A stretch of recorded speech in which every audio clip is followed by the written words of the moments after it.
seems so simple. It seems so simple. A man or woman is dying. They're in pain, constant pain. It's intolerable. It's inevitable. Why not give them the peace that they're asking?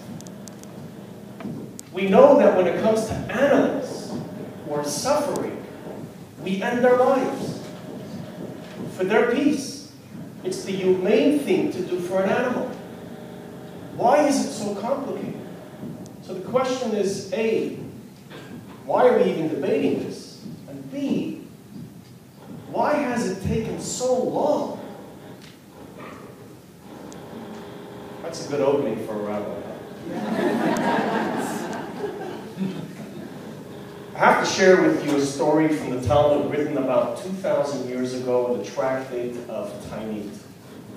Rabbi Yehuda Hanassi, known as Judah the Prince, who was the great author of the Mishnah, great political, religious leader, brilliant mind.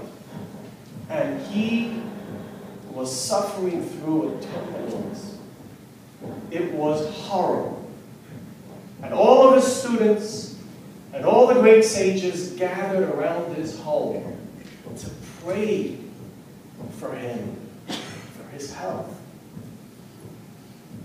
And the maid of the home heard the prayers, and she went up to the roof of the home, and there was hundreds, maybe thousands of people in a vigil of prayer to pray for the great Judah the Prince, that God should grant him healing. And she took a vase, and she threw it down.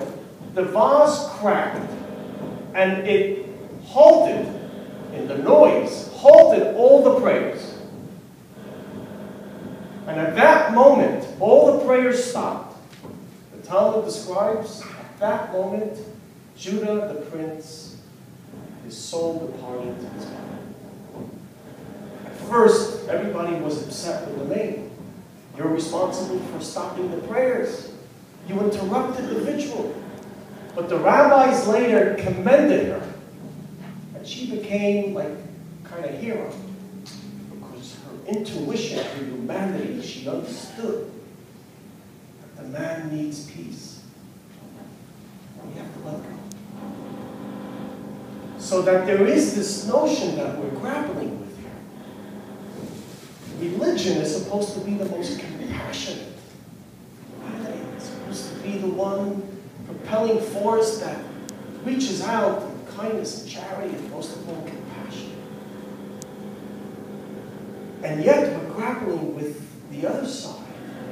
And let me forewarn that I'm only here to present the Jewish perspective that I understand from Judaism. I promise you another rabbi will disagree with me.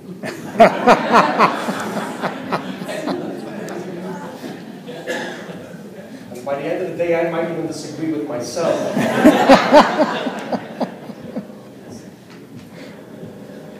There are principles here that we need to look at. Besides hearing hundreds of people, thousands of people, we can question, who are we hearing from? Who are the ones that are standing up? Who's propelled to stand up? Who's motivated to stand up and speak? But there's also a notion called a principle. And a principle often is what guides and gives vision to a society. That's the power of a principle. The principle of liberty, religious freedom, democracy. These are principles that we hold dear that shape and form a society. And what we need to look at when we're discussing this here is, on top of testimony, are we touching the principle? What is the principle that has been preserved up until today? Why has societies advanced, compassionate societies, upheld this notion of not allowing euthanasia?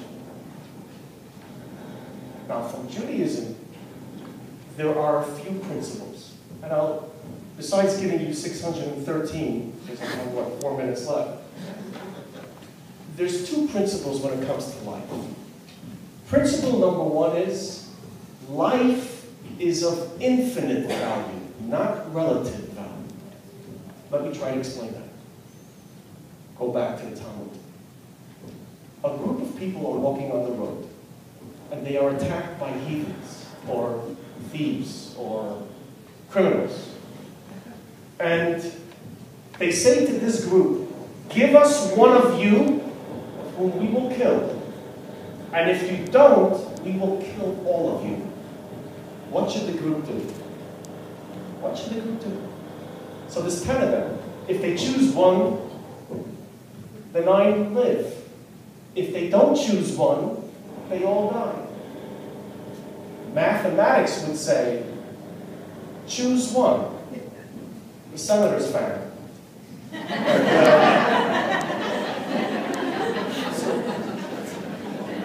And give him over. But Judaism argues, and the rabbis declare, if that ever happens, let them all die, so that they don't choose one life and become an accomplice in the act of death. You might not register that, but that's a principle. It speaks of the idea that life is of infinite value, and every piece of life, therefore, is of infinite value. And whether it's a baby or a 100-year-old person, the measurement and value of that life, regardless of the math and the rights, the value of that infinite value is equal. And therefore, let them all die.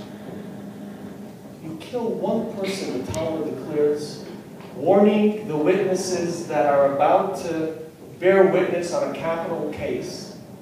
The judges say to that witness, if you destroy one life, you're destroying the entire world. If you save one life, it's as if you're saving the entire world. So if you kill or destroy one life, it's as grave, listen to this, as killing 10 people. The magnitude is different, but what you have destroyed is an infinite value. So here we are, the principles of life on one side, Judaism's approach to life. You know, in the Jewish tradition, you're not allowed to even count people. You're not allowed to count 1, 2, 3, because it's a denigration to that individual.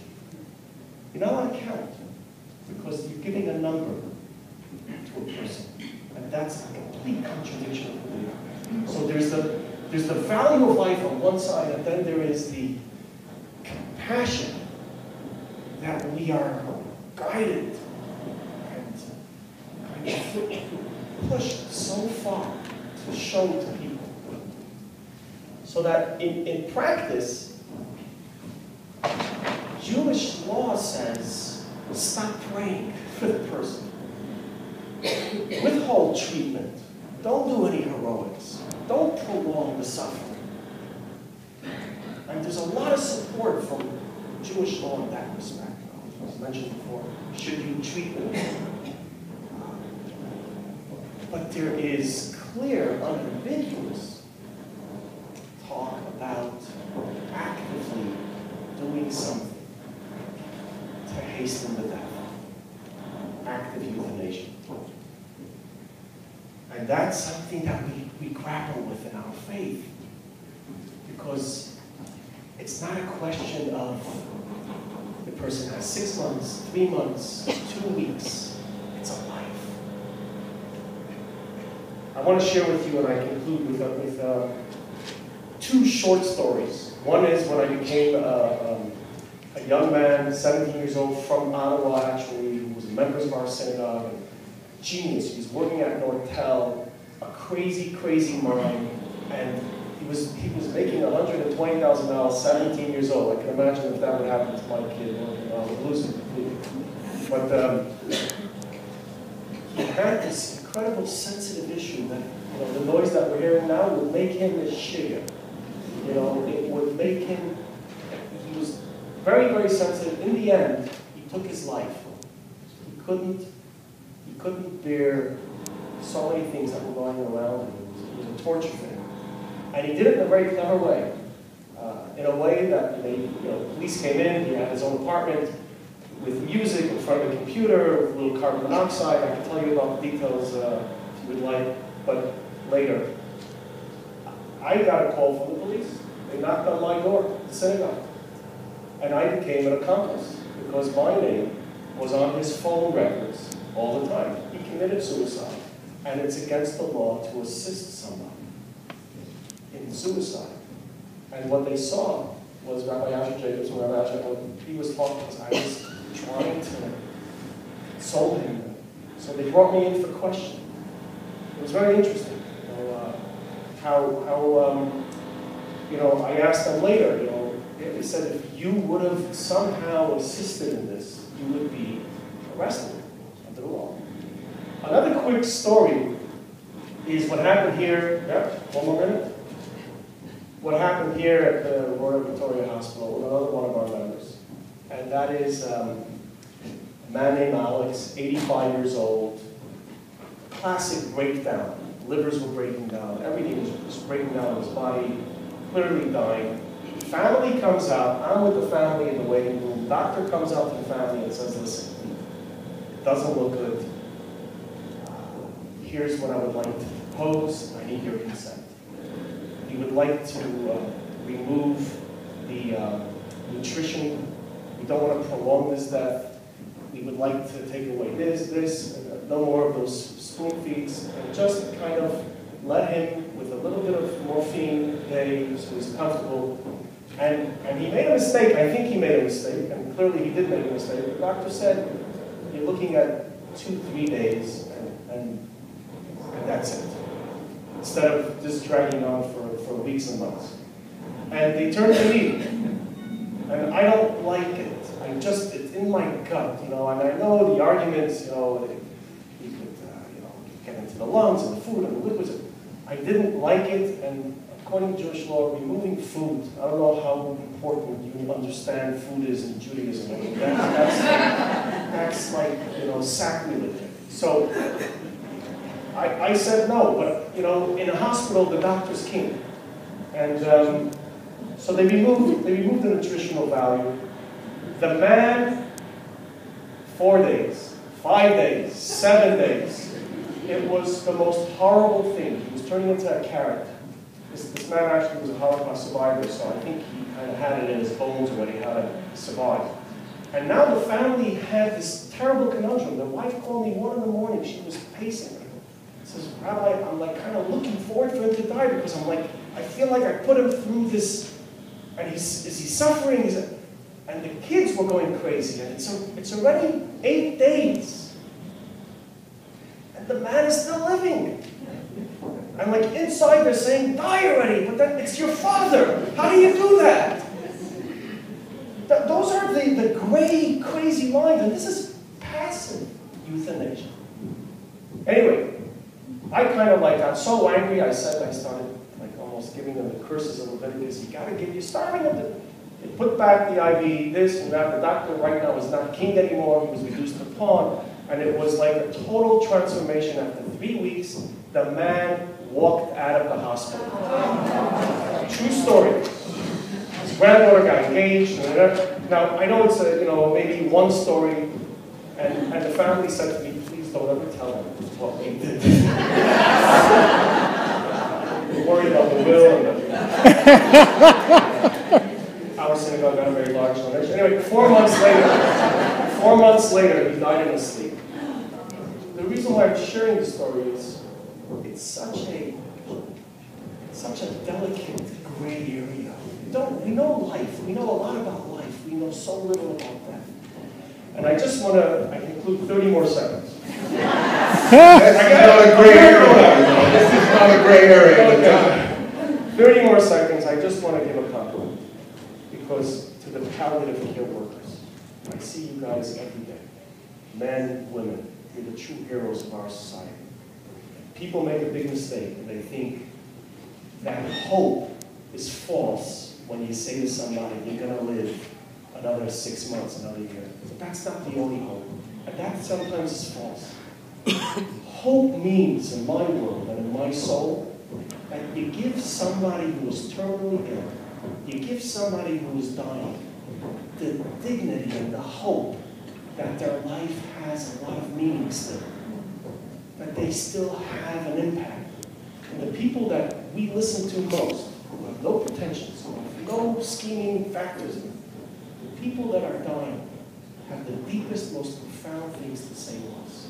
And we need to give them that hope that they're not just societal norms, social norms. Once we cross this path, we need to, as a society, give them the hope that they have value.